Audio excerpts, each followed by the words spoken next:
I'm going to start off with saying the one person in the world least able to understand Donald Trump would, of course, be Donald Trump. What I mean by that is that Donald Trump is the first fully postmodern president. And it is a glorious irony that those who most completely embody the horrors of the postmodern age are both incapable of and unwilling to understand it, and therefore themselves. Now, postmodernism can be defined as, quote, a deliberate mixing of different artistic styles and media, the self-conscious use of earlier styles and conventions, and often the incorporation of images relating to consumerism and mass communication of late 20th century post-industrial society, New Oxford American Dictionary. An easier way to explain it, we will consider Jay-Z's Hard Knock Life.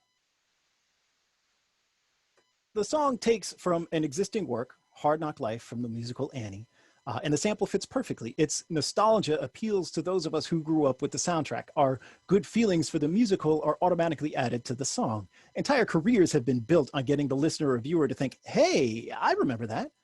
But the song works on a different level, and that is the important one, the postmodern one. For it's there that it creates a conversation between Jay-Z and the listener. We, the listener, are brought in to the song's creation. The uncomfortableness we feel towards our nostalgia is the point. Once we reflect that the hard knocks of pretty little Broadway urchins would be a dream world to black drug dealers dodging bullets and police, it changes both songs irrevocably. The song doesn't work without both bringing out that nostalgia and then simultaneously attacking it, even if the attack was not Jay-Z's original intent. It is this extra element, this self-awareness and denial, where Donald Trump differs from normal totalitarians, the modernist fascists like Hitler, Mussolini, Franco, and so on. The postmodern style is in the open knowledge of the lie. People put faith in Trump to return them to a place and a time they've never known, to remove their questions and bring forth a greatness they've only seen in televised dreams, like someone else's faded memories, lukewarm leftovers of the 50s. On the campaign trail, Donald Trump proclaimed himself the law and order candidate. Seizing this mantle is not a small feat. There is depth to that. The success of this is shown during his coronation for the Republican nomination, when he stepped up onto the stage and said, "I am your voice." This is what he was talking about. He was the law and order candidate, and that mattered.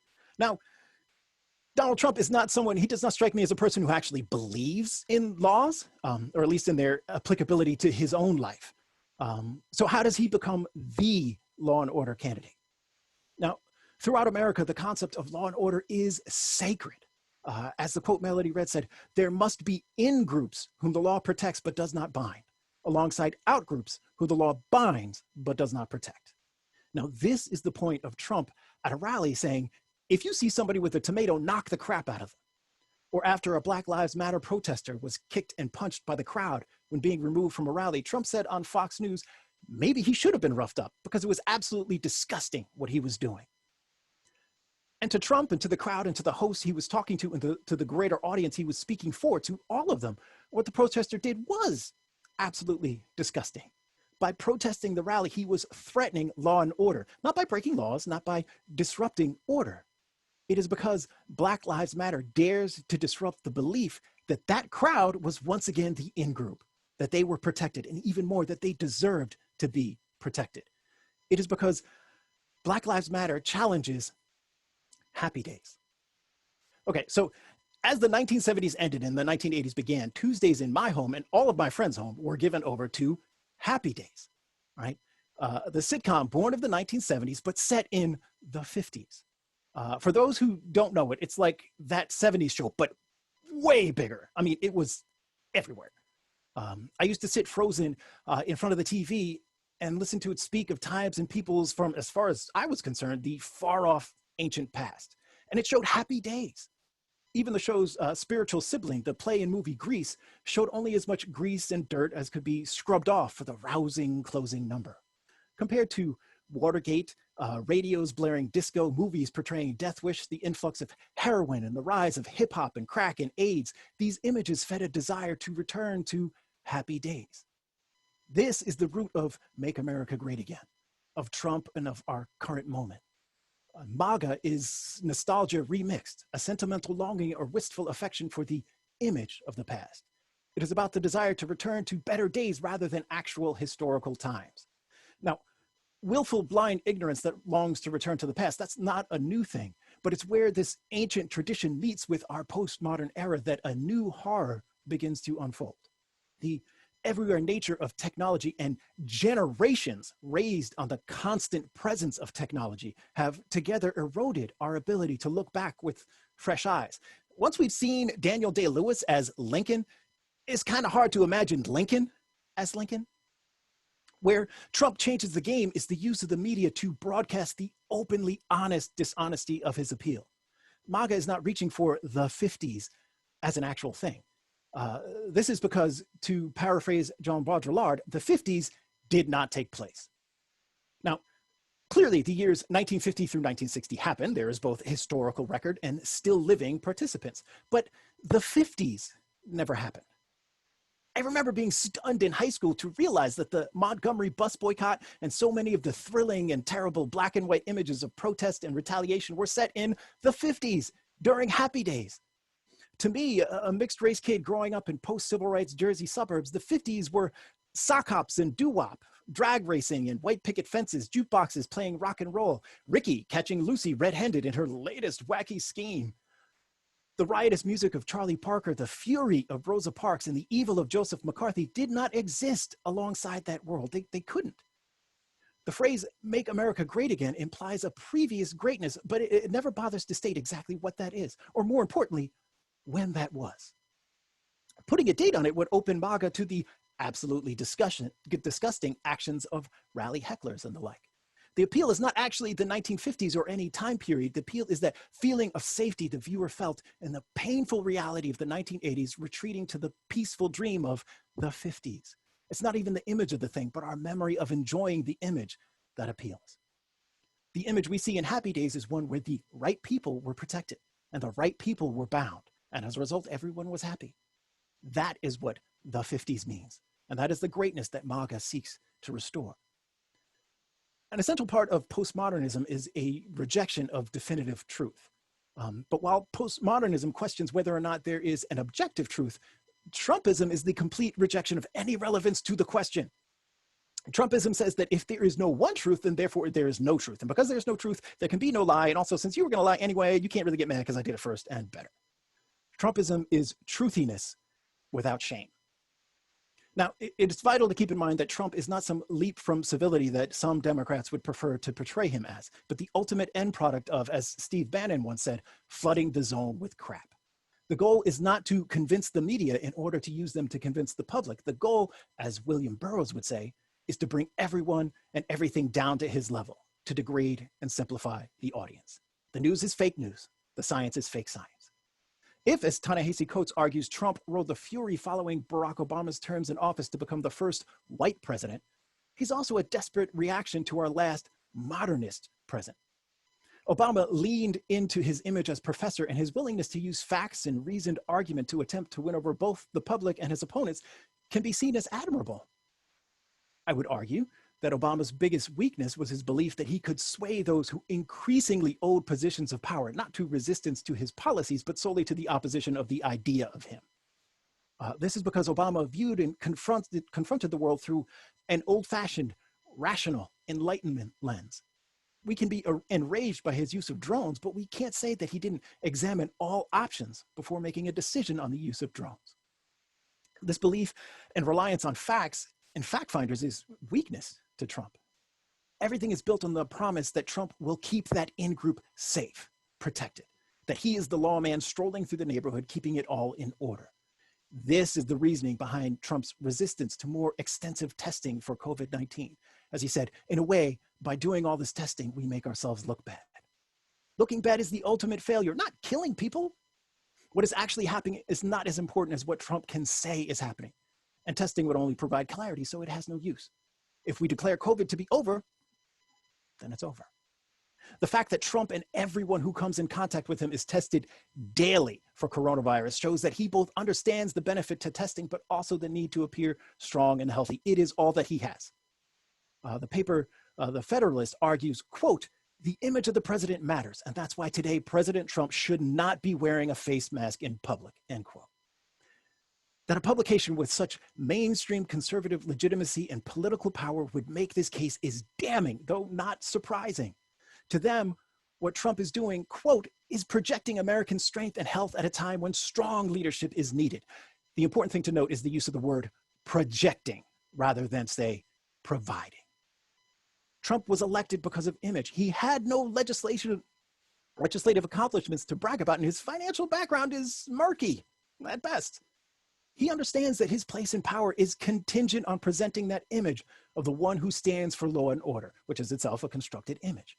We need to understand this if we are to understand actions he takes that might seem completely irrational, nonsensical, or almost insane. A quick example of this would be the event come to be known as Sharpiegate. A short recap as something that took place in September 2019 feels like 10 decades ago. So Trump took a Sharpie to a map put out by the National Weather Service to expand the possible reach of Hurricane Dorian, rather than admit he was wrong when he previously warned the hurricane would hit Alabama, and that he forced the National Weather Staff to go along with it. It was blatant, unmistakable, absurd, and yet it was necessary. Because if all you have is the image, and your image is built on being the one who knows answers and will protect people, then you risk even ridiculousness to avoid wrongness. It serves a second purpose as well. If he can look right at us and blatantly lie, control the airwaves with hours of discussion, get away with this lie, then what can't he do? Drawing a squiggly line with a marker and looking the press in the eye and saying, "Wasn't me," is the ultimate power move. Remember, all fascists lie. It is a fundamental part of the enterprise. But for Trump, the line is the enterprise as well as the prize. It's fitting that the very first acts of Trump's presidency were lies. During his inaugural ball, Trump said that as he stepped up to speak at the inauguration, quote, he looked up at the rain, which just never came. We finished the speech, went inside, it poured. It's like God was looking down on us. He said this as if the people he was speaking to had not just been outside getting rained on with him. That happened. All propaganda is a denial of reality. Trump's variant is to overflow our systems, to drown us in tweets until we're too busy trying to breathe to even bother to resist. It is to accuse everyone else of things he's so clearly guilty of, to wield whataboutism as a sharpened stick, to get just enough people to accept the possibility of alternative facts that the real ones no longer shape discussion. It is not to elevate himself, but to lower everyone else, to diminish not just his enemies, but even those who imagine themselves riding along with him. Burroughs' heroin dealer doesn't focus on singing the praises of his goods. It's called junk for a reason. The full ridiculous horror of Trump is the utter laziness in which the whole thing is approached. There's no friendliness to this fascism. What we get instead is shorthand tyranny. Even "Make America Great Again" spouted from Reagan's lips first. But that's the point. There's no need to put real effort into it because we've seen it all before. The administration acts, we shout, and there's a rerun vibe to the whole thing, and everyone just moves on. Reagan was called the great communicator. Trump is the constant communicator. He is talk as action. Data in his hands is controlled, not through specific facts, but through the volume of misinformation. Put enough out and you don't actually need to do anything. There's the classic line that at least Mussolini made the trains run on time, but it no longer has any relevance. Making trains run on time takes effort. And why bother when you just say you did? And if anyone protests, you refute the very concept of time itself. We no longer fear that the emperor has no clothes. The empire is on fire and everyone around us is dancing with the flames. Childish Gambino pointed out, we're all Big Brother now. And Facebook and Twitter and internet comment sections allow us to spread the blaze on our own. No instructions are needed. In the end, even brainwashing gets some contracted. Our biggest problem is that a fact cannot face down an image. This is especially true once someone believes image more than fact. The sunken cost of fascism rise means that some cannot afford emotionally and intellectually to admit they were tricked. Better to be taken in by a false prophet than taken for a fool. Trump touched on hidden angers and fears and hopes and made them okay, made them safe to hold until all this anger was no longer something to hide in shame and disgust, but to wave with pride and triumph. We can't shake them from that. Like all the viruses we face now, all we can do is stop it from spreading. There's no political self-isolation, but we do have a disinfectant that works better than, say, ingesting bleach. And that is the simple pure joy of laughter. To kill the beast, we must unleash our inner jester.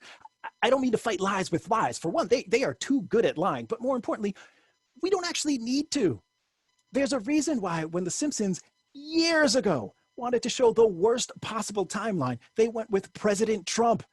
Everything about that sentence is ridiculous. We know this. And the horror of our times is that we can't understand why everyone else doesn't. This is why Trump cannot and does not know himself. He cannot face his own ridiculousness. Think of his expression while Obama and Seth Meyers made jokes about him during the press correspondence dinner in 2011. Mockery is his kryptonite. He's Wiley Coyote after he's taken 3 steps off the cliff right before he looks down. Our job is to go beep, beep, and point to the ground. There will be organizing and hard work, confrontations in streets and in courtrooms. Every inch of space is a battlefield and must be contested. Our weapons will be ballot boxes and flyers, potlucks and lockdowns, childcare and solidarity, labor strikes, and sometimes even weapons. We will argue with each other and be spied on and sold out, and we cannot let that matter. Through it all, we can never stop pointing out how ridiculous it all is. Trump has built his whole life on being seen as what he is not, and his whole movement is built on images that do not exist. Dictators are bargain basement dementors. History shows us they lose their power once we laugh at them. Hold up the mirror to the clown and watch him fade away. For if freedom dies to thunderous applause, fascism dies to gut-busting laughter. Richard Pryor said, there's a thin line between to laugh with and to laugh at. Let us remember to cross that line as often as we can. Amen. Hi, I'm Reverend Hannah Capaldi. And I'm Reverend Abby Tennis. We are the ministers at the First Unitarian Church of Philadelphia, where our mission is to awaken love and justice in our lives and in the world. We're so grateful that you watched, and we hope that the sermon connected with your soul. We also want to invite you to join us for a live worship service every Sunday at 11 a.m. Eastern Time. You can always find the link to that service on our website at www.philauu.org. In these services, you'll hear words like you've just heard, and you also get a chance to greet one another, pray together, sing together, and we even hold a virtual coffee hour after services to get a chance to greet some new and old friends.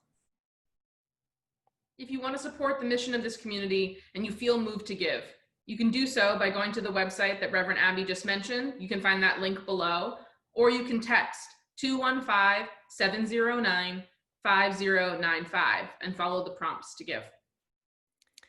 If someone in your life needs to hear these words today, we encourage you to share this video. And again, thank you so much for watching. We hope to see you soon.